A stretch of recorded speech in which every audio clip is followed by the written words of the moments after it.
ছোট্ট বন্ধুরা, এখন আমি তোমাদেরকে লিখে দেখাবো ইংরেজি লেটার এইচ। প্রথমে ক্যাপিটাল এইচ লিখে নিচ্ছি।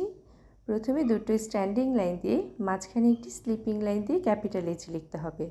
এরপর স্মল এইচ লেখার জন্য প্রথমে একটি স্ট্যান্ডিং লাইন এবং মাঝখানের ঘরে একটি কার্ভ লাইন দিতে হবে।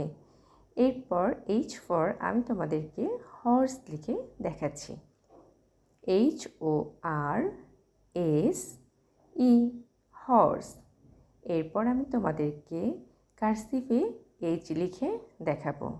প্রথমে লিখে নেব ক্যাপিটাল কার্সিভ এইচ। দেখে নাও কীভাবে আমি ক্যাপিটাল কার্সিভ এইচটা লিখে নিলাম। এই তো হয়ে গেল ক্যাপিটাল। এরপর আমি স্মল কার্সিভ এইচ লিখে নিলাম। এখন আমি তোমাদেরকে কার্সিভে হর্স লেখাটি দেখাবো।